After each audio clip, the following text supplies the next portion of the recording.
Good morning, guys. How you doing? Welcome back to the Spurs Talk Show. I am Shawnee Butler. How you doing? I hope everybody is happy and healthy, doing the things they love. It is Thursday morning, the morning after the night before. 5-3 was the eventual scoreline. For those of you who watched the game, for those of you who have just seen the highlights, let me know in the comments as we go through this what everyone's takes are. I've got a couple of screenshots of various points. I'd love to be able to show highlights. I would love to be able to just piss off the copyright thing and then just go, you know what? Screw it. We're going to show the video highlights because there's a lot to break down. You don't really get the chance to do that with screenshots. Although what would be really cool was if you could take like there was a software that you could take like a 5-second frame of content and then go, give me 9 screenshots that I can just click through that essentially shows like a shutter speed version of the content. Anyway, I don't know how to do that. Guys, smash the like button for me if you enjoy the video. Hit the subscribe if you haven't already. Hit the notification bell. And drop a comment or two. Like I say, let me know your thoughts. How you feeling? Having slept on it? Because I feel a little bit different this morning. I've generally feel like it was a major step in the right direction. Generally feel like I said before the game that I don't expect anything from the game, but I do expect more in the game. And I certainly saw that. I think we were the better team in the first half, arguably. I think it was close, but I think Tottenham put up a really good fight. I think in the second half, the effects of doing that press in the first half took its toll. And I think that PSG probably knew that. I think they probably set up the club, set themselves up. There's two ways of looking at it, right? So some people are saying, I've seen people on Never a Foul, Deji, and another Tottenham fan that are clearly both frank out. They're both frank out already. They've made their mind up. And so they don't want to give any positives. They just want to lambast and go in on the and say, typical Spurs, it's embarrassing. To the point where, by the way, like my man Kaz, I love Kaz, he's a good guy, as far as I know of him. And he basically he hates Tottenham, right? He hates Tottenham. As a Man United fan, he loves to go at Tottenham because it deflects away from his own pathetic, dusty club. But he spoke some horrible things about Tottenham, and these two guys just sat there and just like, yeah, basically agreed with it because their agendas are agending on the Thomas Frank thing. And I'm, like I sit there and I don't think we were watching the same game. If you guys let me know, right? Let me know. But I don't know if it's expectations versus reality, if it's agendas that are agending. I don't think I certainly don't have an agenda on the Thomas Frank thing. I'm not married to Thomas Frank at all. I position myself in the middle where I'm just looking for, I'm looking for my own version of how I feel. And I'm certainly not, I'm going to get hindered by having deep-setted opinions about certain things that are going to cloud my judgment on calling it as I see it.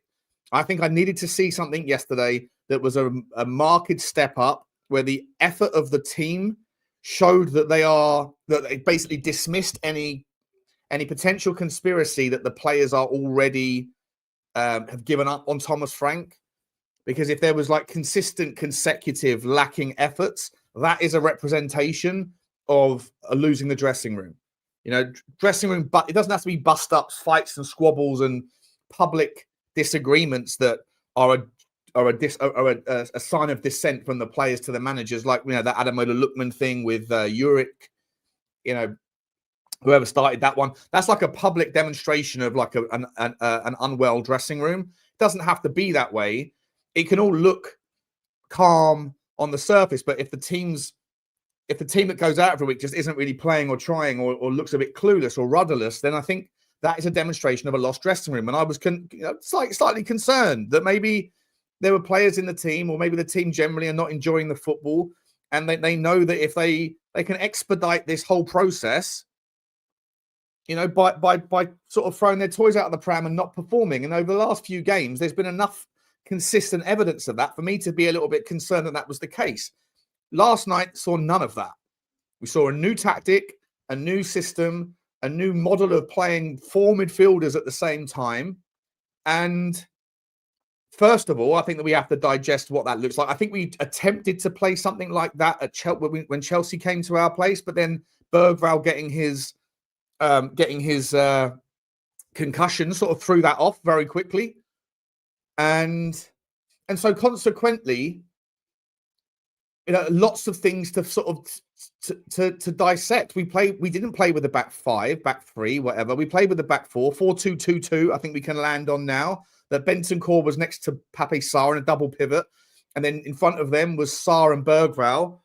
Berghvall maybe leaning a little bit more towards left winger, almost like a 4-4-2 that was left leaning, and Sarr was a little bit more narrow and pushing up and doing the press. And so it was interesting. And I think the fact that Tottenham fans couldn't figure out in the hour before the kickoff what we were going to do, I think that you could possibly say that that was an unpredictable lineup that, unsettled PSG. So again, not sure how to take it. And I want you to put your spin on this, guys. Let me know your thoughts. PSG were not really at the races in the first half. Tottenham were I think, the better team. Yeah, and this, what you're saying, stop deflecting. We conceded 5. Coxonomous. It's a great name, by the way. We did concede 5. Well, I'm going to get to the negatives, but I'm talking about the analysis of the game first and foremost, how we set up. Right? Listen, I think you can definitely be unhappy with what you saw if you want to be, but I think if you want to be also happier, not happy necessarily, but happier, then I think you can as well. This is the beautiful thing about Tottenham.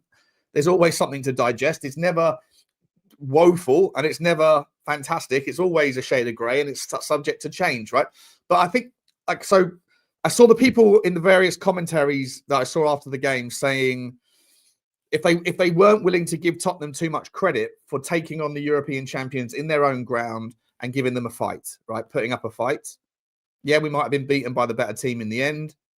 How that came about, though, I think is the interesting one. And if you are part of the Frank Out community already, then I think that there's people that will say, well, PSG were just rubbish last night. So, there was an opportunity when Ousmane Dembele's not fit, or not fully fit to start, etc. They played in Jan 2, so they could have put out a stronger team, yada, yada, yada.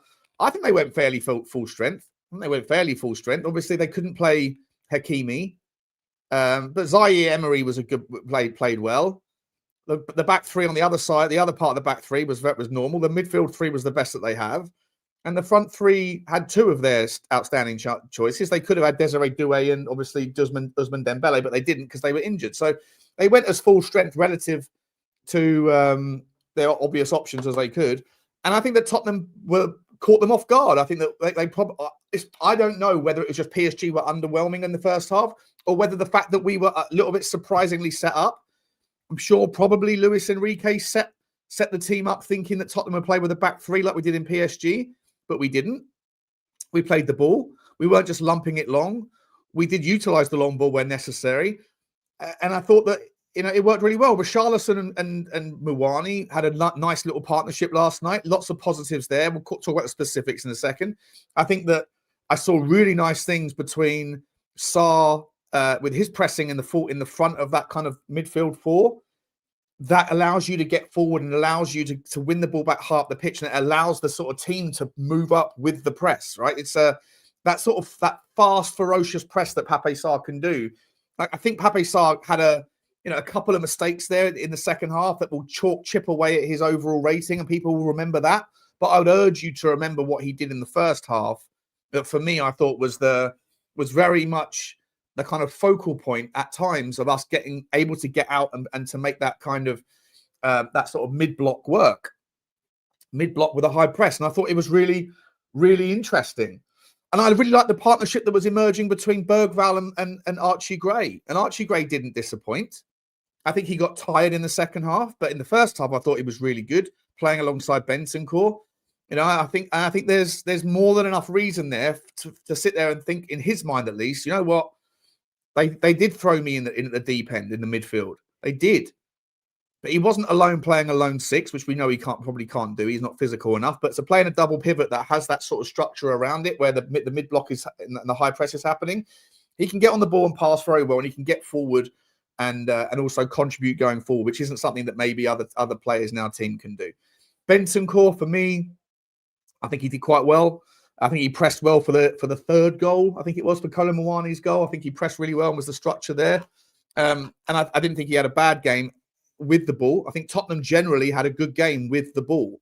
It's just sloppy moments defensively at the back that we need to talk about, because I've got like 6 or 7 screenshots here, and they basically all show a very similar common theme, and it's the same theme. I'll come through them individually in a minute.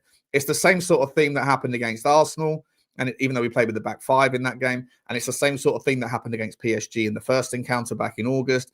And it was also something that happened in what was the other game? Was it Newcastle away? There was another game that I think that we were a victim of this approach, and it's a little bit templatable. And I did say to you guys after the PSG game in August, I said what we did there in the second half when we got pinned back, clever teams can figure that stuff out, and it's templatable. And it feels like, you know, the games are always in flux, right? There's information that's being gathered during the game, and that message can be quite easily transferred either to the players, or if the players are not figuring it out for themselves, then from the bench. But pulling the ball back, getting to the byline, FIFA settings, right? Get it out wide, try and beat the first man, and then pull it back to the edge of the D.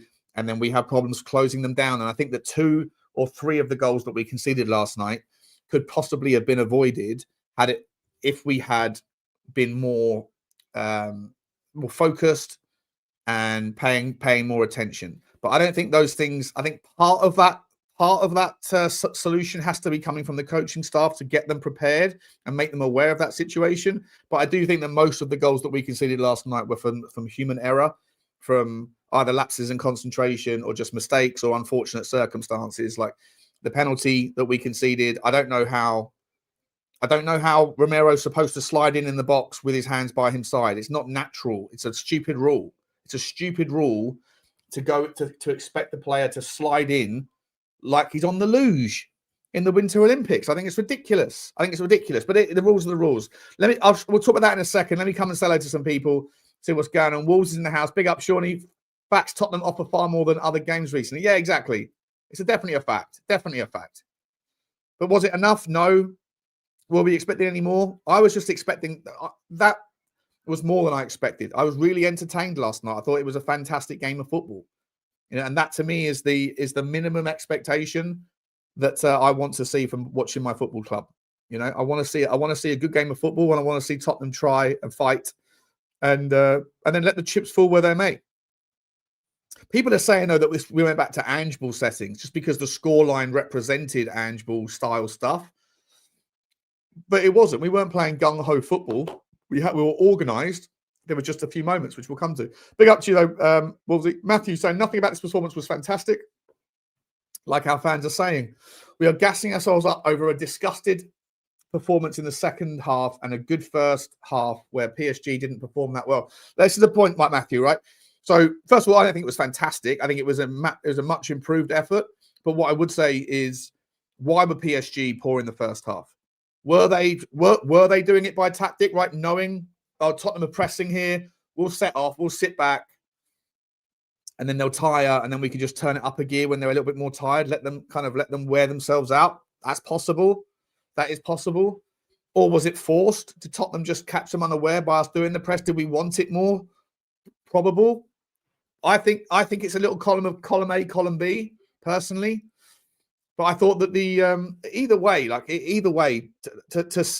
if you are assuming that the reason we played well in the first half was because PSG were just awful, then I think you're coming at it from a place of an agenda. I think you're looking for a reason to not give credit where credit is due. Not you personally, but I mean, anybody that's coming at that. Joe's in the house. Big up to you, Joe. Hope you're okay, my man. XG says different. Yeah, I think we won the XG battle. Not that we care about XG, but it's important. It's an important contributing factor, right? But listen, if you're going to be taking shots from outside the box like that Vitinha did, I mean, he's just a golfing class, isn't he? He can hit the ball with equal measure, equal composure, cultured player, absolutely cultured. And to have players like Ruiz around him, and you know, it's it's a difficult night, and you can understand why Tottenham went to a four-man midfield to try to overload it. You know what? If you win the midfield battle, you generally do. You're going to have a chances in the game, especially if you have people up front that are able to also participate in that move. And I think that Richalison yesterday continued to show that he does have it in him. He does have it in him when he wants to, when he's in a mood where he's not sulking, but he's confident. It's not. I don't think it's like an confident version. I think it's a sulky version of like a poor me Richarlison, or I'm on this one, and I think that he's on it right now. I mean, his performance against Arsenal, everybody against Arsenal was awful, but he was the least awful of all of them. He tried. Last night he was working hard. He got another goal to continue his feet, and I think he participated in the build-up play very well. And he held the ball up. Mawani. I mean, look, Kolo Mawani for me.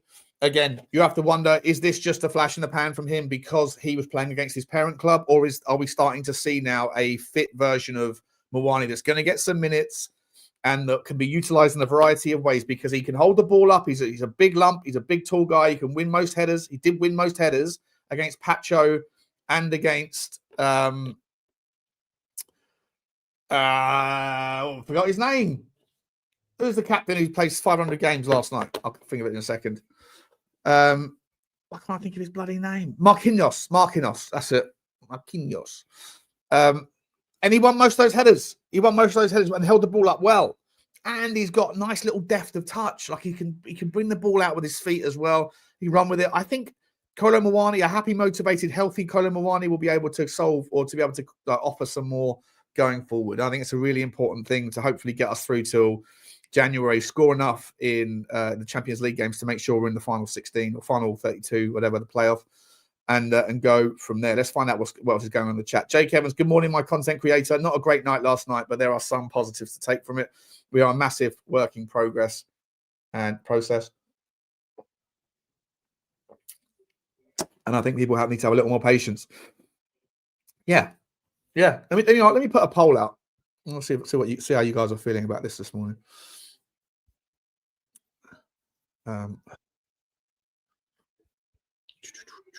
Poll. Has last night given you? What should the poll be? We'll start with an easy one. Are you Frank in?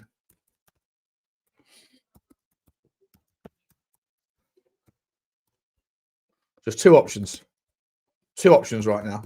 I'll come and update the poll and do a more focused one or whatever in a little bit. What was I going to say? Yeah, where did I get to? But morning to you, Jakey. Spurs King looked a lot more lively, and Mawani scored. It's hopefully the start of many more. 100%. Morning, John O. Good to see you. Yeah, Jake. Yeah, Mawani could be good. It could be good. Big up, James. You could do that using SlideShow as long as StreamYard and your laptop can keep up.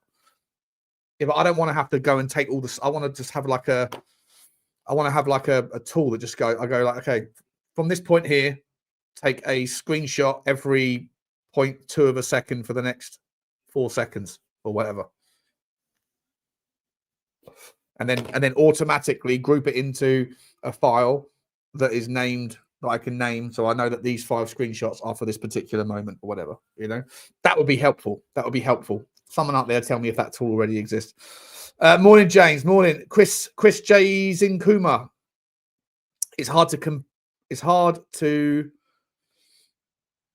compete on a high level when we can't go out and bring better players. Yeah, well, we can't change that until January. Hopefully we can change that in January, but I don't think we should be like expecting miracles in January.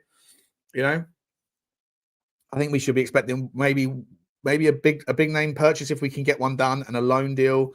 I think Ademola Lookman will be at the club, and I'm excited about that. I think he'd be someone that is going to add a lot of value. I do.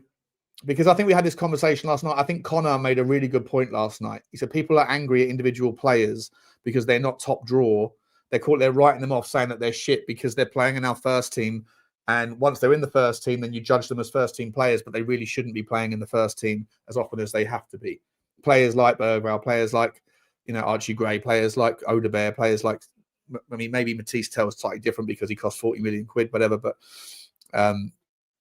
anyway. Adam Horlock, super chat, big up to you, Adam, mate. Thank you so much. He says, as much as I enjoyed the performance last night, why on earth did we not go out and play like that against Arsenal, having that in the locker? Well, listen, that's the thing, right? That's the main takeaway for me, Adam, is like, forget about the past is the past. Okay, like we'll utilize it to make sure that we're keeping attached to our opinions here. Or sorry, keeping attached to reality rather.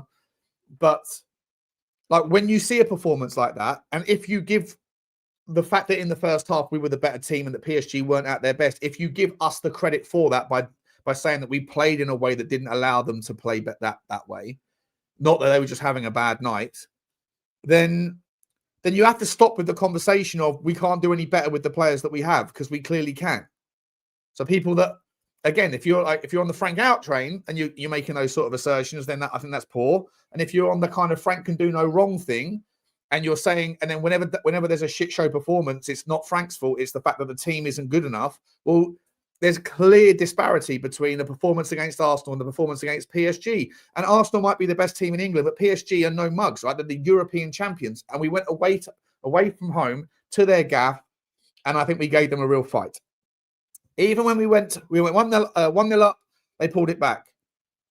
We went 2-1 down, and we pulled it back. 2-1 up. No, we went 2-1 up, and then they pulled it back. And then they went 3. Like we carried on trying, we carried on fighting the whole time. And it's just in the end, I think there was a little bit of a moment of a concern for me, Adam. Appreciate the super chat. There's a little bit of a concern for me when we went 3-2 down. At that point, it felt like in that 15-minute window, it felt like Tottenham their heads had dropped. And I think one person whose head dropped more than anyone else was probably Romero's. And I think he was sloppy with his positional sense. He was sloppy with his passing that put Sarr under pressure. Even though I still think that was a foul, by the way. They never showed the replay close up. I'm going to show you the picture. Which one is it? This one here. So I managed to get the that's Sarr facing to, I think that's him facing towards us. Or maybe it's not. Maybe it's facing the other way. But that's at the point of contact.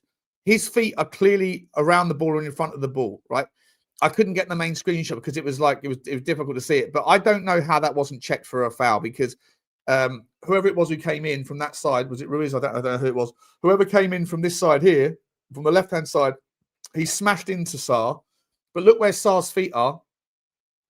I'd be very surprised if that wouldn't have been given as a foul from a tackle from behind in the Premier League. But it wasn't even checked. They didn't slow down and examine that particular part of the move.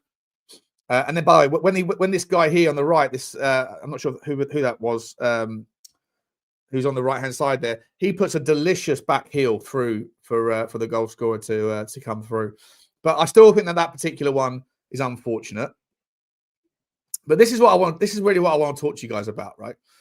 Different examples. This was the first goal, the first shot, sorry, that happened, that fizzed wide. I think this was in like the first 8 or 10 minutes of the game. This was Vitinha's first shot, and it fizzed just to the left-hand side of the post. He's having a shot there. I'm sorry, but I think that's Bentancur that's the closest, and Pape Sarr. Like, those guys need to be a little bit closer, because this ball, this move started down our left-hand side, and Hakimi, Kvaratskhelia, I think it was, wins the ball and just lays it off to this guy in this space here.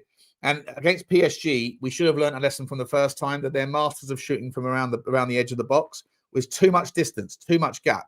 Look at this one here. Okay, this is the ball. This ball starts out here with what's his name, Jantanu or whatever his name is. The guy on the left hand side. He fizzes it in. It falls to this guy in the middle who turns and shoots, and I think this one goes wide as well. But look at the distance. Look at the space that is available between the penalty spot and Richalison.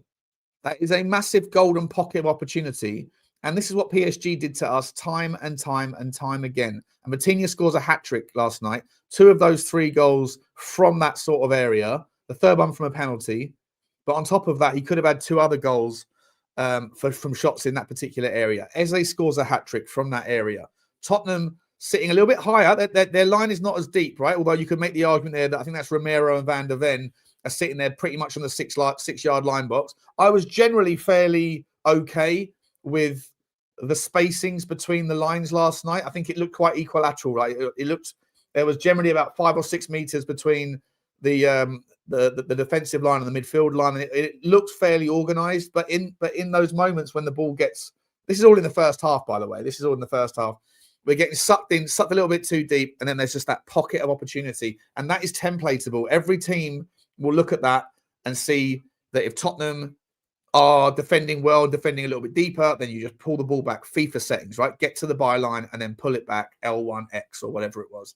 Another example. Oh no, sorry. This is the one here. Oh, that's the foul. This one here, is it? Yeah. Here's the goal. Here's one of the goals. Look at the gap. Look at the gap. Look at the gap between our line and the man with the ball. He's got 6 yards in front of him to turn and put one and to bend it. How about this one here? This is the one this is the goal. This is the goal here, right?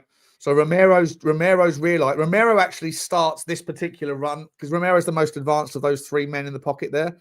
Romero's realized that, I'm not sure who that is. I think it's Richalison and Jed Spence, that they were closer to Vitinha, but they don't move. They don't move out. They don't press. So Romero comes out, but it's too late, and that goes top bins. Now, you can make the argument that there's nothing you can do to stop that goal, right? It's an absolute screamer. It's a worldie of a goal, and that's fair enough.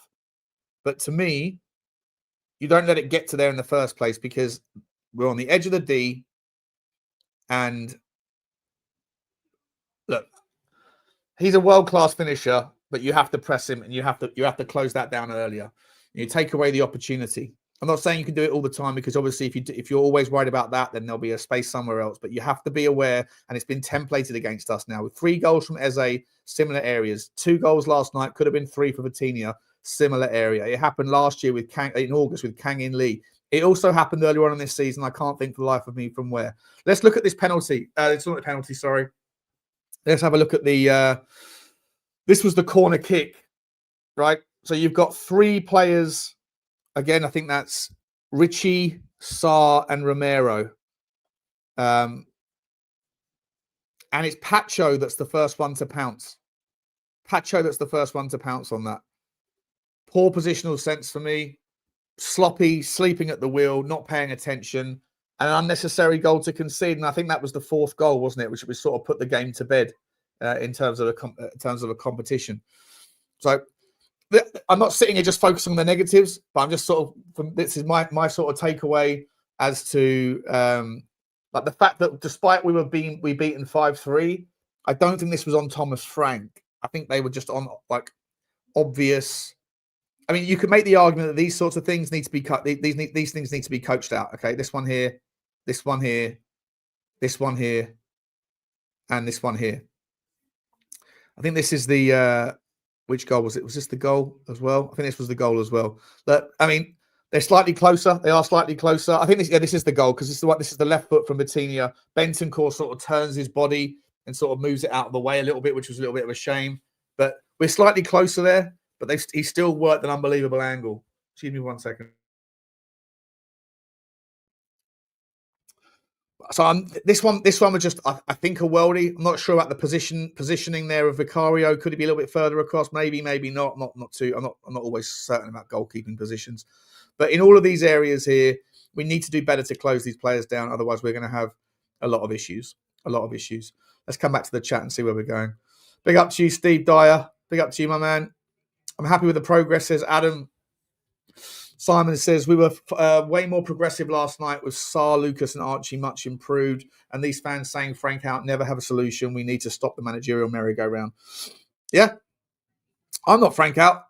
At all. It did look like a 4-4-2 quite often at times. Yeah, it did, but we were always going down the left-hand side. Like Pedro Porro wasn't being asked to do as much going forward as Jed Spence was. Jed Spence had a really, really difficult job last night, right? At some points he was up against Bradley Barcola. Other times he was up against Kvaratskhelia, who's just an unbelievable player. And I thought Jedley King, for the most part, did a really, really good job. They had most of their success taking on Pedro Porro, but Pedro Porro had the support, right? So Pedro Porro, like I actually don't think he did a bad job for the most part. But one of the consequences of the setup, for me, from what I noticed, tell me if you agree, was that when Pedro Porro was one-on-one, or when he was facing a one-on-one against Cratch, as soon as Cratch would make the move and try to take him to the byline, Pape Sarr, Bentancur, and one other would sort of like close in behind Pedro Porro, sort of like on the assumption that Pedro Porro would struggle. That didn't happen on the other side. Like, there wasn't the tactic there to support Jed Spence in the same regard as there was to support Pedro Porro. And it's understandable because Jedley King is one of the best one-on-one defensive fullbacks, especially on the left-hand side against a left footer who wants to cut in to his strong side. Yeah, to his strong side. Sorry, on the right-hand side, who wants to cut in on his left foot. So Jed Spence was doing the job that it took 2 or 3 guys to do on the left, on down PSG's left, down our right, Pedro Porro. And I guess that maybe that when they were getting those shots, when they were pulling those balls back to the centre, to the middle of the pitch, to the D, Pedro Porro's need for support pulled a couple of players out of position that otherwise might have been able to close down that space. And so we didn't really, I don't think from memory, we conceded a goal that started the move down PSG's right, down our left, because Jedley King, I can't even speak this morning. Jed Spence was able to handle it, and so there was more players left in their normal positions. So I think it's not necessarily like a criticism of Pedro Porro. It's the reality of the situation that he just isn't as good at that side, at that side of defending or that side of his game as Jed Spence is, and so the club needs obviously to support him, because if there's anything worse than those sorts of things happening would be for Cratch to just take him on and beat him, and then roll round him, and then be able to move into the box from the byline, which would be, yield even more disastrous results. So maybe it's a little bit of like, well, you can't have 20 men on the pitch. You can't be everywhere, so pick your battles. But PSG clearly took advantage of that. They noticed that. They're a smart, intelligent team with intelligent players, and I think they noticed that and pulled the ball back to, someone like Vitinha, who's just, what a player. What a player. Manager Beat says he likes the 4-4-2. Do what Simon's saying. Do what Arsenal have done with patience and with investment and decent scouting. Grow the team with quality depth. 100% we outplayed them in the first half. Let me catch up with. There's a lot of super chats here. Sorry, guys. Let me do these super chats. Thank you very much for that one, Adam. Appreciate you, mate. Steve Dyer, become a new member of the channel. Big up to you, Steve. Appreciate you, mate. I'm going to be doing a show, a members phone-in show this evening at 6 for a couple of hours, maybe 6:30 for an hour and a half.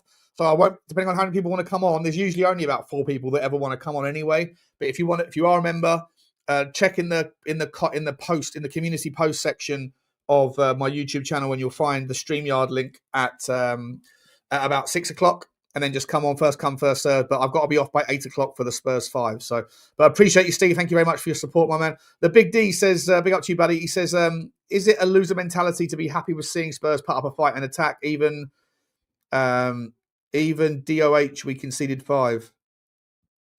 Even DOH. I'm not sure what DOH means.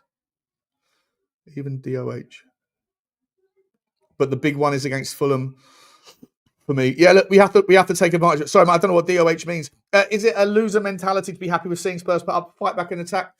No, I don't think so. Listen, it's not you're not playing the game, right? Like you're just an irrelevant observer of somebody else's match. Same as me, same as all of us. So I don't think it's a loser mentality for us as fans to expect certain things or to be okay with certain things. Like I hate that notion that people are you're a loser, mate, because your team doesn't win trophies. Shut up. What are we doing here? It's a ridiculous statement. I see loads of people sort of make that sort of, they attach themselves. I'm a European champion, mate. What are you? No, you're not. You're just a bozo who sits in his mum's basement, wanking off to fucking Pop Idol. Like it doesn't work that way. Big up to you, Big D. Josh Caress, one swallow doesn't make a summer, but was Lubo right about Gray's potential? I'd be okay with trialling a João Palhinha and Archie Gray pivot until we buy a ball playing 8. Do you know what, mate? I'd like to see that as well. I'd like to see Archie Gray play in that role. I think he did really well. I think he's nice because he's nice on the ball and he can get forward. He's intelligent. He's an intelligent footballer for me. I like that. But I also really liked the relationship that he built up with Berghvall. And Lucas Berghvall talk about Lucas Berghvall figuring something out in real time, right? Like PSG figured out, come to the D, you got a chance. Lucas Berghvall figured out the old dragon flick thing. Nice little chemistry. Relationships is so important in football. And I think that Berghvall and Archie Gray really started something there. And be nice to see it in the future. And look, I'm not getting carried away because we still lost the game. And ultimately, Vitinha was a midfield man. And he was the guy who, like, if you've got a midfielder who's scoring a hat-trick, then their midfield won the battle, didn't they, at the end of the day? So, but it was a nice improvement. And was Lubo right about Gray's potential? I think everybody probably, I know Lubo bangs on about Archie Gray more than most, but like I think Archie Gray, everyone knows he's got potential. It's just, was he ready? Is he ready to play now? And I think that Lubo's probably vindicated on that part for sure, because I think he put on a good shift, and he was certainly thrown in the deep end last night. Certainly thrown in the deep end 100%. Big up to you, Josh. Adam Horlock's back in again. Thank you so much, Adam. He says, we need to continue playing high press. Add Decky and 2 in January. That reminded me of Pochettino days where we would terrify defences. The players definitely looked happy, didn't they? The players looked like they were engaged. They preferred that model. I don't know why we sort of gave up doing the press for the last month and a half. We started the season doing the press and it worked really well. And then for some reason we just sort of decided to chuck it out. I kind of think that coincided with Xavi being brought in. I'm not in any way getting on the Xavi like he's a problem bandwagon, because I think that you have to give people time and patience. You have to work them in. But Xavi can press as well. I don't think Xavi looks happy. I think he looks unhappy generally. He's better playing against Fulham. Otherwise, I think there maybe is there's maybe reason to suspect that Thomas Franken isn't, jiving with Xavi Simons or whatever. But I also think that Pape Sarr playing in a more advanced midfield role allows him to get forward and press and use that rangy sort of legs that he's got to be able to just put people under pressure. We've seen it so many times with Pape Sarr. His ability to intercept passes starts with his unbelievable footballing IQ to anticipate where the ball's going to be, coupled with the fact that he's got this unbelievable ability to cover blades of grass very quickly and consistently because of his engine and his stride pattern. And I think that those things catch players unaware at times. And if so, when you're doing that in a more advanced role, then you can put the centre-backs under a lot of pressure.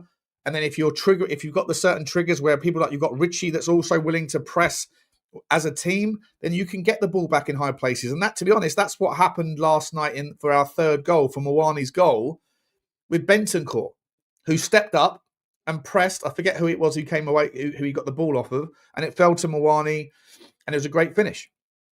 Great finish. And by the way, like I say, question marks around Mwani should go to bed. I'm going to be enjoying using this one tonight on old Stelly boy. I saw Stel. It's interesting, right? Because I don't know if Stel's coming at this from an agenda thing, but I saw he was hosting We Are Tottenham TV, and obviously I was doing my own show last night. But when this finished, I looked at We Are Tottenham TV and saw he was interviewing someone, and it felt like he was essentially still on the kind of pessimistic sort of side of the argument because we lost the game. And so I don't know whether that's agenda-based from Stel or whether that's just his general personal opinion and personal perspective. But everybody that was on my show last night after the game, most people were relatively or very optimistic with at least the performance and the effort rather than anything else. Big up to you again, Adam, mate. Thank you so much. We've got the Super Sticker Train. Super Sticker Train, it has well and truly commenced, ladies and gentlemen. With that, we say choo-choo to you. Futures bright, futures anyway. Thank you so much, my man. Appreciate you very much indeed for your support. Very cool of you. And Houdini, Chudini, we call him. Always here, always supporting. Thank you very much indeed as well, Dino. I really appreciate you, buddy. Really, really do.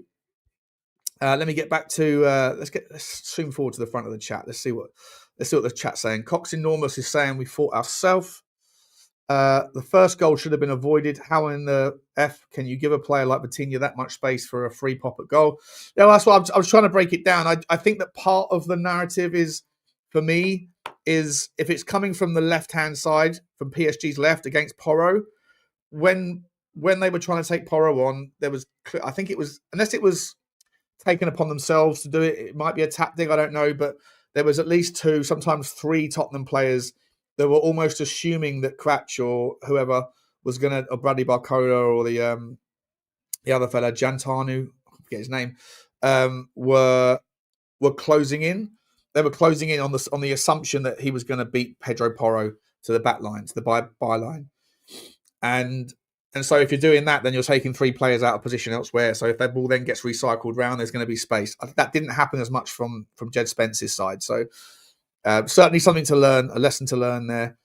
And it does make you feel like if that's going to be a problem that can be exploited by opposition teams, then what's the solution with Pedro Porro? Do you go out and get yourself a more balanced fullback? And then you can play Pedro Porro in certain games where maybe teams don't have necessarily a player that's going to want to be the focal point of the attack for. Bournemouth exploited us in that regard with Semenyo, who could play off the right, but they switched him to the left to go after Pedro Porro. Pedro Porro is obviously a part of Tottenham's team that every single opposition manager looks at as a method of exploitation, right?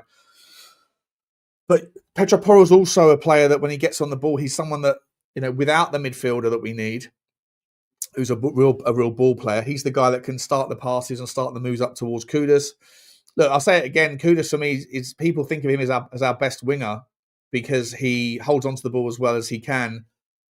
But he doesn't really take players on with the effort to shoot. He takes players on with the effort to kind of hold the ball up and allow people to get up. But the problem with that is that you also allow your other team to sort of reset. And so like last night, there was a couple of moments in that little spell that he had where he could have thread Pape Sarr in behind him. He didn't. He decided to run it himself and then got closed down on. He does, like, people that have got concerns about the selfishness aspect in Kudus. I think they're relevant in my opinion. I don't think it's a problem, but I think it will become a situation where we'll be frustrated with his decision making because it seems like his first thought is always to run with the ball. And he only passes it when he realizes that there's no channels, there's no options, it's like his thing is he's given up his particular move and then hands it back for someone else. Whereas a really good winger should be someone that drives when necessary, but releases it when necessary, always looking for the optimal output decision. I'm not sure that's on his mind. I think he becomes a little bit soul track minded. And that's, for me, it's not a criticism. It's just an area for improvement, I think. In my opinion. 2 strikers was refreshing, says Managed Beats. Yeah. I liked it. I thought they worked really well together. I thought they really did. Jack Lane. Bear me 1 second, guys. Sorry, just give me 2 seconds.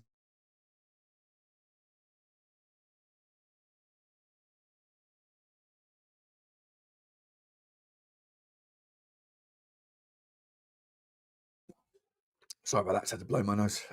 So bored of this iteration of Spurs already. That was our 19th half of football where we had 0-1 shot on target in 20 games. We conceded 5 goals. I wanted Frank, but this is abysmal. It's against PSG though, mate. Away. Well, we had what now? But we didn't. We had more than that because Berghvall had a shot. I think he slipped, but it was still a shot. And obviously we scored as well with Richalison. So that was 2. And in the second half, we scored 2 goals. So I'm sure there was another shot that we had. But you're right, we're not creating enough. We're not generally creating enough. But our XG was 2.6 or whatever. So I don't know. Listen, Jack, I appreciate you, man. Like I think that there's it's one of those things, right, where I can understand the argument for like this isn't good enough. I'm not happy. It's like it's frustrating. We're not seeming to get better, and it's like the back of Ange Postecoglou. People are just frustrated with Spurs, and so there's a bit of unforgiving nature to what we're seeing. But I think that Thomas Frank isn't responsible for what Ange Postecoglou did. Ange Postecoglou isn't responsible for what Conte did. Conte isn't responsible for what Nuno did or Mourinho did before that.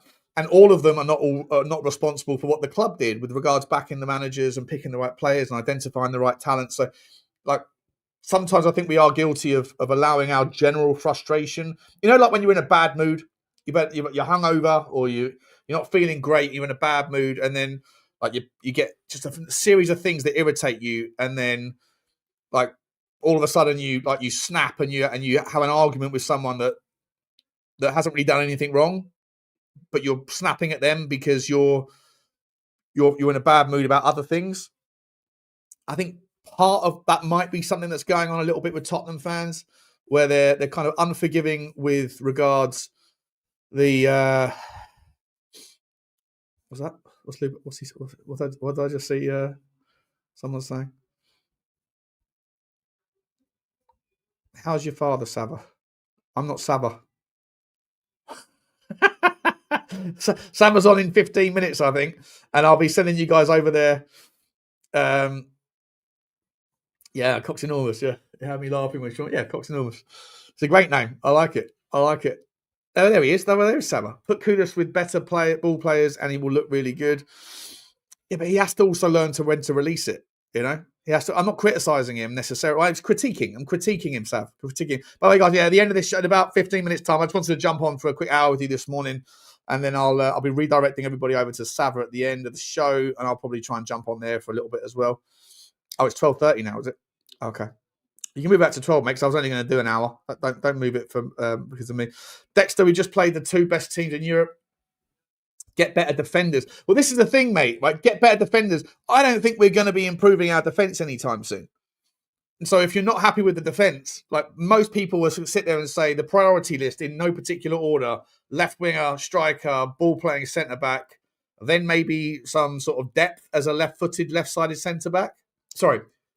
Left winger, striker, midfielder, then left-footed, left-sided centre-back for depth, but not necessarily an improvement on Micky van der Ven. Then a fullback, but that's only ready to come in to help out the rotation, and then a goalkeeper probably after that. Right? I'd imagine that's the order that most people would have. But the three ones that most people agree on is a midfielder, a winger, and a striker. So I don't think you're going to improve the defence. I don't think you're going to improve the defence, right? And if we are, here's the other counter argument: if we've got a defence that we're pretty much working with, and this is apparently a defensive manager, and yet we've conceded 9 goals in 2 games. I mean, I don't know. Square that circle for me. Square that circle. But I don't think the defence are bad. I don't think the defenders are bad. But what I will say to you though is, I do think that we have tools and skill sets within our defensive options that we're not using. Like Micky van der Ven is a good defender, a good / very good defender who's usually fairly consistent. But if you're playing a deep line, you don't get to use him for what he's great at. Right? His pace, his speed, all those sorts of things, and his ability to slide tackle in a running move is very, very good. The things that he's not very good at are accentuated in a deep line that's static. Positional sense from aerial threats, right? Concentration, watching the man over his shoulder. He's not great in any of those sorts of things.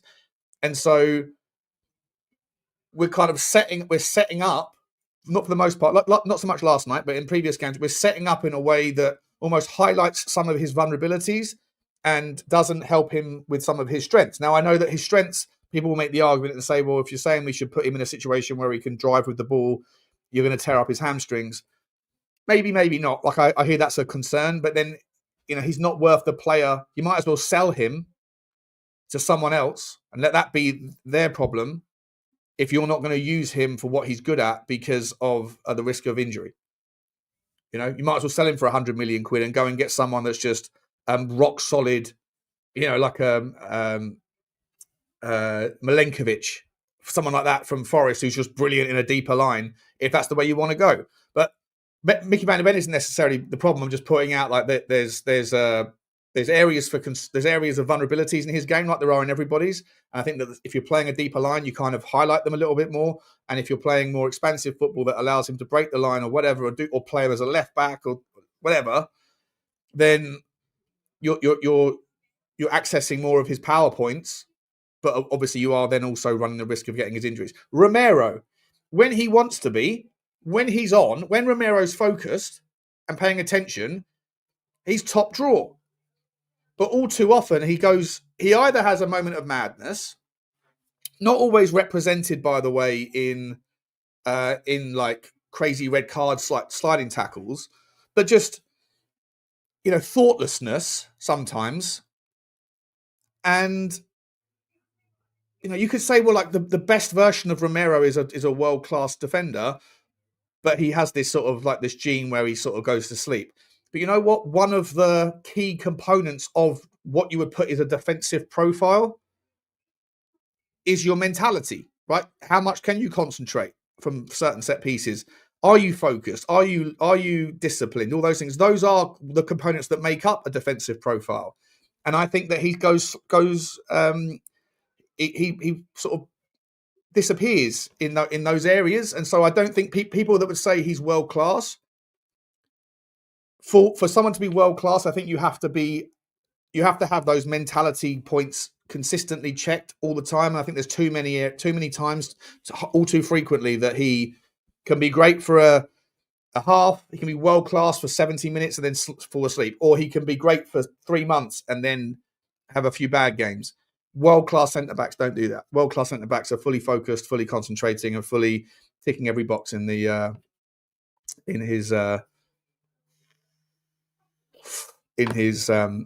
locker. Sab saying, Sean said this for years about Romero. He isn't consistent at all and never ever has been. He has been poor this last month. Yeah, consistency, right? Like I say, but he does have it in his locker. He does have everything he needs. He's capable in every department. But one of the departments that makes up the profile of a good centre back is how consistent you are, how much you're focused and paying attention. And he hasn't had a good month, Sab. You're right. He's had a really poor month. Really poor month. Romero isn't bright.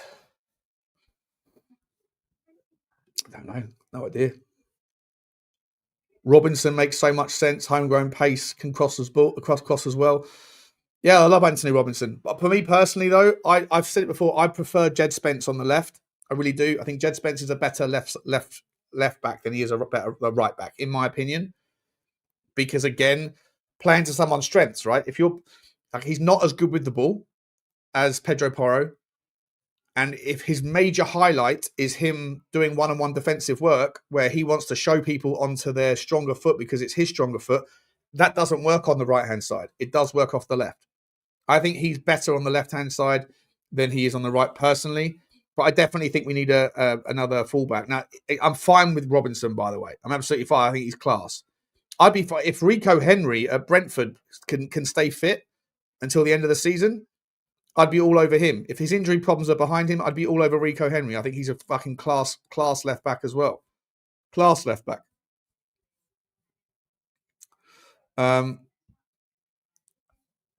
Sean, any truth that Lubo is getting an Archie Gray tattoo this morning in Paris?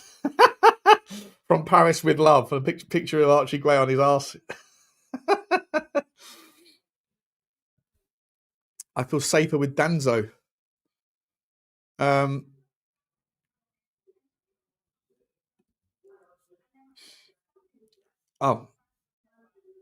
didn't know that. You're being a dickhead. Okay, you can fuck off. I didn't know that, Sour. Sorry, mate. You can disappear.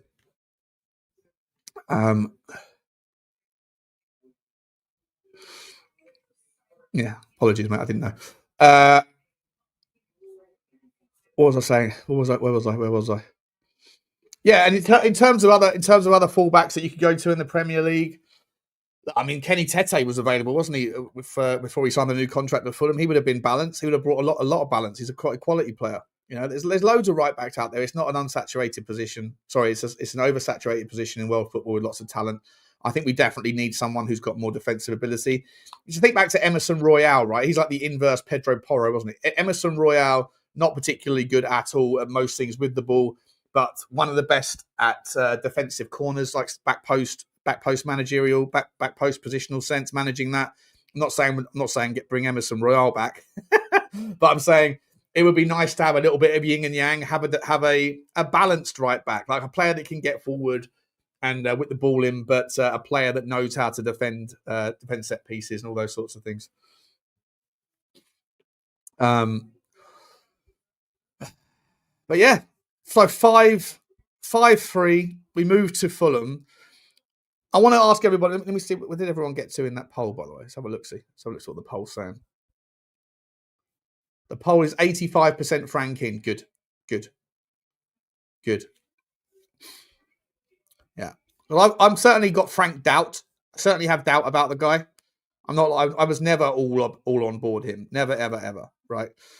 But I definitely think that what I'm learning about Tottenham fans at this particular point in time is I feel like it's okay to question and to challenge. But I think if there's people that are looking at last night's game and just finding the negatives, then I'm going to sort of dismiss their take, because I feel like it's riddled with bias. And if people are sitting there and looking at last night's take and saying it's brilliant, it's fantastic, we're back, everyone who was on the Frank out train, you're all in the mud, all that shit, then I think that is also riddled with bias. I think that there's lots of positives from last night, but there's also some glaringly obvious sort of tactical vulnerabilities that we are getting exploited from. Pulling the ball back. We've conceded 6 goals in 2 weeks, in 2 games, from essentially the same spot on the pitch, just on the edge of the D. That's a problem for me. That's a problem. We need to fix them. But like I say, I genuinely think that part of that is because Pedro Porro can't be trusted to defend a one-on-one by himself, and so the people get pulled over to help him, and then that leaves space behind. So that's something we have to shake hands with. If you agree with me on that, are you confident that Pedro Porro is a player that we should be sticking with? Or should we should we sell him? Like, there was a lot of teams that would love Pedro Porro. A lot of teams would pay a lot of good money for him. He's an ever-present in the Spanish team. But are we a team that is in the position where we can afford to be having to help out our right back defensively when we're not playing with consummate ease and high possession and have all of the other facets of a great passing team? Like, Pedro Porro could squeeze into a Manchester City team and it wouldn't be an issue. Pedro Porro could probably play in a Liverpool team if Liverpool were in their usual format, not the one we're seeing over the last month or so, but like last year's or Klopp's Liverpool. Pedro Porro could have slipped in there as like a kind of B-Tech version of Trent Alexander-Arnold, right? And so there's lots of teams that play high possession football where Pedro Porro would be absolute an asset for. 100%. But are we in a position where we can afford to have a luxury right back like that essentially is just a very, very good set piece taker and a very, very good passer of the ball for the most part? Doesn't take players on because he doesn't get forward. He's not used in that way. Defensively, he's obviously vulnerability. And then if we're doubling up on him, helping him out, we're putting players out of positions, which leaves other areas exposed. And then other players get the blame for not closing players down when really there should be somebody else that's closer to that guy to do that job. But they're not there because they're helping out Pedro Porro on the presumption that Pedro Porro is going to get taken past. Right? That to me is a concern. And I think we need someone else that's better in a right back spot. So when someone else earlier on was saying we need Anthony Robinson, I hear you. I'm all about, and I love Anthony Robinson. But on that scenario, then what you're saying is we play Jed Spence on the right hand side, and I don't think Jed Spence is as good at defending take-ons when he is right-footed, playing at right back, and then somebody that's right-footed that wants to cut in, where he's fantastic at doing that from the left back spot because it's cutting in onto his stronger foot. In that scenario, on the right back side, he'll be being cut in on his weaker foot, and there's no evidence or sample size to suggest that he's as good at defending that stuff on the right-hand side. And then you go, okay, so if he's not great at doing that, well, is he at least good enough at going forward to compensate? And I think no. Although I did think that Jed Spence had a brilliant game last night for the most part, and I was really surprised by some of these ratings, right? So I want to show you some of these ratings because it's amazing how you can see the game differently. So you've got the algorithm of SofaScore, and then I'll give you. I think this is Ali Gold's ratings. Let me just double check. Yeah, it is. Yeah. So I'll start with Ali Gold's ratings, right? So he said. So Ali Gold has said Vicario gets a 5. He reacted well to stop Zaire Emery's run into the box in 15 minutes in. I didn't think he reacted well to that at all, by the way. I thought he looked really shaky again when that first, because Zaire Emery's first touch was just like a lobby ball. It was a little bit poor first touch. And Zaire Emery gets his head to the ball on the follow-up before Vicario can get his hands to it. I think he looked really shaky. Didn't get anywhere near Vitinha's rocket or his curling shot. Saved well from Lee Kang-in after the fourth goal, but it was a night of fine finishes that he could not get near. I thought Vicario had a bad night at the office, if I'm entirely honest. So he said Pedro Porro gets a 5. I would probably say Pedro Porro, probably about 5's right. Romero had a shocker. I think we can agree with that. At least in the second half, he was absolutely terrible. Micky van der Ven had a 5. Jed Spence gets a 6. I thought Jed Spence was really, really good. He was he must have felt shattered after at halftime. The amount of running he was doing, it was insane. The amount of sprints he was doing, getting back and having to focus when you've just done a lung busting run for like 80 meters, and then you've got to get back at sort of 3/4 pace, the other 80 meters, and then 10 seconds later you've got Kvaratskhelia or Bradley Barcola that are like about to go at you. And I don't remember him getting beaten to the byline. And I think most of the time they gave up trying to take him on. So I think Jed Spence should get a 7 at least. Pape Sarr, I thought he started the game really well. And I thought the second half everyone was a little bit tired, but I actually appreciated Pape Sarr yesterday. I like him in the more advanced role, not necessarily as a 10 in a 4-2-3-1, but just in that kind of let's press from the front. I think it worked well. Him and Kolo Muani, I liked the connections that they had at times. Roddy Bentancur gets a 7. So, see, for me, I didn't think Bentancur necessarily outperformed any of the other midfielders. I think he had a good game. I know he gets a bit of a credit for the Muani goal, but he gets a 7. Archie Gray gets an 8. I don't know if I'm going to give Archie Gray an 8. I don't know about that. I mean, I don't know, to give the midfielders here 8s and to give Jed Spence a 6. I feel like, I don't know. I feel it's a little bit harsh, but Berghvall, other teenager. Is he still a teenager, Lucas Berghvall? I thought he was 20 now. Yeah, I enjoyed Lucas Berghvall, but I'll tell you what, Lucas Berghvall gives the ball away far too many, and he doesn't mention it here. I don't think you can give an 8 to Lucas Berghvall when he gave the ball away passing in the first half, maybe like 5 times in about 5 minutes. And a couple of them could have led to really bad opportunities that didn't, but they could have done. Richie gets a 7. I thought Richie put in a good shift. I did. And then Kolo Muani gets a 9, yeah? And it's nice for Kolo Muani, right? Ran his socks off, he did. And I just hope it's not because it was against his parent club and it's the start of seeing him, get into the team, and hopefully he can help us out between now and January. I won't bother with the others. But then if you compare that to this sofa score, which is based on stats rather than like subjectivity, Jed Spence gets a 5.4. I think he's the worst player in the Tottenham team according to Sofa Score. I'm like, what? I mean, I'd love to see what that's based on. Let's have a look.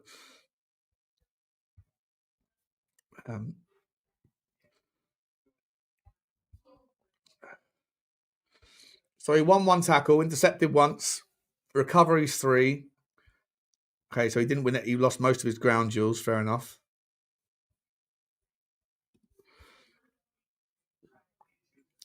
Yeah, so this is also a problem, guys.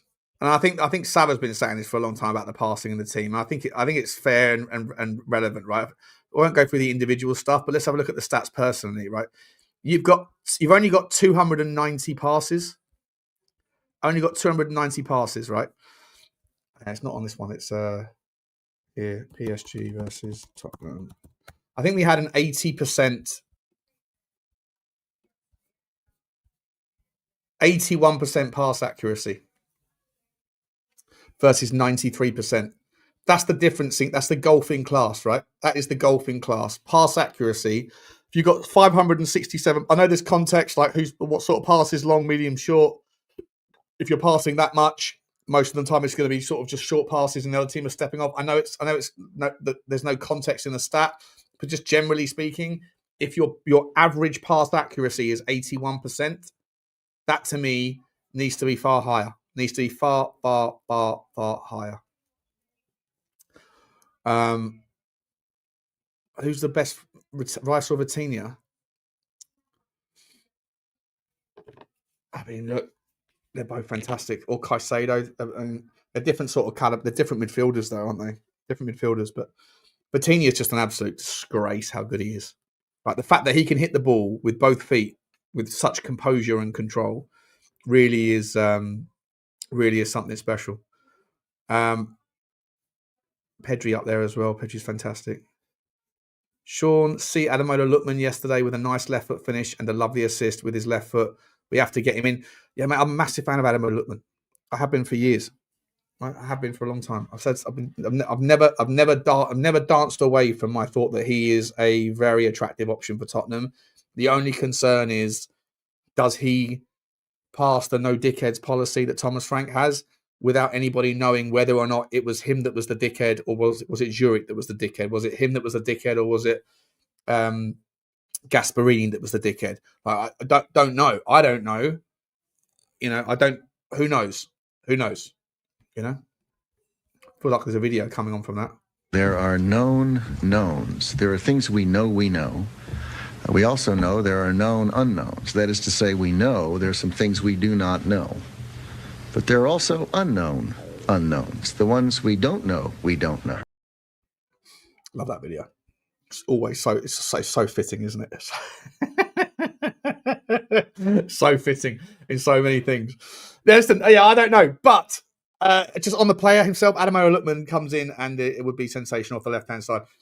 Akliouche, different player. Like for me, they're not the same sort of player. Akliouche is a better passer. I think that Akliouche connects the dots better. Lookman is the guy who's going to finish the job. He's going to take players on. He's going to be a scary balance, right? You've got Kudus on the right. You've got Lookman on the left. If you want to go to a 4-2-3-1, but this is the thing, you need depth. Occasionally, you're going to want to do a 4-2-2-2, and you just want to body the midfield, win the midfield, and then sorry, Lookman, sorry, Kudus, you're not needed tonight. Not yet. Maybe second half, but for the start the game off, we need to win the midfield battle, get ourselves a foot in the game, get to the point where it's in flux, and then we bring on the danger men that are fresh, that can tackle tired players, that can go after tired players. But that's what Arsenal do, right? We shouldn't be looking at them thinking of one or the other. Yeah, I'd love Akliouche. I would. If Akliouche comes in, though, I feel there's even less minutes for Xavi Simons. So I don't think that we are going to get Akliouche, because we already made the decision that we went after Xavi Simons rather than Akliouche. And so far, Xavi Simons hasn't hit the ground running. That much is obvious. Is he unhappy? Possibly. People are making those kind of assertions. Has there been some sort of does Thomas Frank not like his personality? Does he sort of see him as a bit of a moaner and a sulker? Possibly. I don't know. Again, no knowns. But I think that because you have him and because you have Decky coming back soon and you still have Maddison, I don't think you're going to get a fourth 10 that wants to cut in off the right or the left or whatever. I don't think that's going to happen. So I'd be surprised if Tottenham go for Akliouche, least of all in January. I think he won't. I think he'll stay at Monaco, personally, for now. But yeah, we definitely need a left winger. And I would imagine that Tottenham are going to go all out for Semenyo. And if we fail to get him on January the 1st or the 7th or whenever that release clause is, I think then we'll pivot to someone else. Whether that's a Rodrigo, whether that's a Lookman, whether that's a Fofana, whether that's an Iliman Ndiaye, who, by the way, I think Iliman Ndiaye, that performance he put in against Manchester United was fantastic. So, Sean, what super midfielders can we realistically get next summer? The top teams all have one. Everyone talks about Locatelli. I like Locatelli. I think he's great. His stats are phenomenal. I had that Jacko Katz on, who obviously is, works in Italian football. And he was saying, and I'll lean into him because, I'll tell you what he said. Doesn't mean that it's right or wrong. It's just his opinion. But he said that Locatelli would improve us, but he's not the guy that he would go for. He would go for Çalhanoğlu of Inter Milan, the Turkish midfielder. And I hadn't really thought about him as an option because he's a bit older, right? I think he's 30 years old, give or take. But Çalhanoğlu is a baller. He is a fantastic player. Tempo master. He's physical as well. He's got that kind of fight and spite and nastiness. The other guy you could go for as well is the fella at Atalanta that everyone was... I can't think of his name right now off the top of my head. What's his name? We all spoke about him ad nauseum last summer. Let me have a look.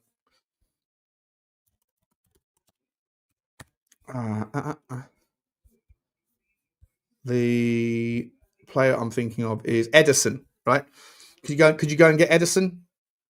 I mean, last night they looked really good, didn't they? Smashed Frankfurt 3-0. De Catelier goal again. Edison goal. Lookman goal. You know, Atalanta are a decent team that play lovely football with a back three model, by the way. Again, they play nice football with a back three model. People need to stop thinking that back three equals defensive. It doesn't. Yeah, Edison's the player. That's it. Love to see him come in. He could do it. They want 60 million quid. Okay, well, we've got money. Spend it. He's a really important part of the jigsaw. Or someone like him, someone that's physical, bigger, stronger, faster. Right, we need that. But then that doesn't negate from the ability for them to be able to pass the ball, to look up, to find the rhythm.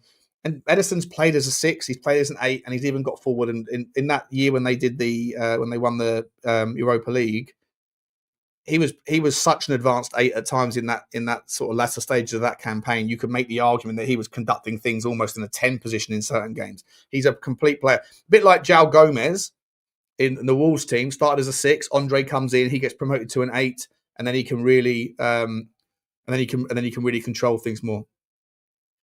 You're in debt. You got a transfer fee still. You're in debt. You got a transfer fee still. Don't know what that means. We had 100 million quid injected into our club a couple of last month, Angus, and we also took out a payday loan for like a 90 million quid payday loan to boost our liquidity. I would imagine that not the latter of those two things. That the payday loan was just for running costs or whatever. But the other part was probably surely for transfers. So I would imagine, and Tottenham have got lots of room on their PSR. So I would imagine that Tottenham could spend 100 million quid in January if they wanted to, if the opportunities are there. But it's always very difficult. I'd love to see get me a loan, get me someone in on loan that's gonna be a revelation. You know, and there'll be plenty of players that will be available for loan because they'll be unhappy about their inability to get minutes in a World Cup year. I genuinely think Rodrigo will be an option. He might end up going to you, by the way. He might end up going to you. If Semenyo goes to Liverpool and Rodrigo goes to Arsenal, fair enough. But you know what? What does that mean for Cody Gakpo? Right? Does Cody Gakpo want to stay at Liverpool and get demoted again and again and again? Not sure. I'd take Cody Gakpo all day long and twice on Sunday. But then if not him, and that's obviously I just picked that name out of, like, that's just my own, there's no noise about that. But there's 4 or 5 other left wingers out there that are massive improvements on us that you pay the right money and the clubs that they play for can't turn them down. You know, Iliman Ndiaye at Everton, I know he was a right winger, left winger, hybrid, whatever, compared to 10 as well. He's a player for me that, you know, Everton, it was only a couple of years ago or last year, Everton were taken over by the Friedkin Group. And they had to restructure all those debts because of what happened with MCP Capital and what happened with Mashiri. So Everton, they might look like they're financially stable, but they're not. And if Iliman Ndiaye's, 70 million quid or something like that, whatever, 50 million quid, I don't know how much it will cost him. Everton wouldn't be able to turn that down. Lyon wouldn't be able to turn down a fortune for Malik Fofana because their owner John Textor is up the wazoo with his debts to Aras Capital, and Atalanta are also there's trouble at Atalanta financially, and also like Lookman, basically hates the football club, I think. So, it's it is what it is. Listen, guys, I'm going to round it off there. I think I've done all the super chats. I've got one more. Sorry, one more. Andy Lester, member for 1 month. Big up to you, mate. Thank you for the loyalty. He says, let's give him time. Arteta has been in 6 years. Yeah, I'm not in any way calling for his sacking, but if we don't put in a good shift and keep up that effort against Fulham, what happened last night is irrelevant, right? We lost the game anyway. So the performance is meaningless if you lose the game, unless the only way the performance has meaning is if it's used as a building block and as a launch pad for better things to come. So it has to be continued. There has to be a continuation effect. I'll be really interested to see what happens with Xavi Simons as well, because if he's not playing again on Sunday, then I think that there's problems there, and we shall see. I want to say a massive thank you to everyone. Stay where you are. You can go where you want, but I am going to redirect you over to Saba's channel. His show starts in 20 minutes, I think, 15 minutes. So go over there and smash Sean Raid or Spurs Talk Show Raid or whatever into the chat, and I will. I might see you over there, but if not, I'll definitely see you later on at 6 o'clock for a members show. If you are a member, check out the community section of the YouTube channel page. Find the link in there. Come on, first come, first serve. But I've got to be done by 8 o'clock, and then we'll do Spurs 5 later. Cheers, guys. Take care. Bye.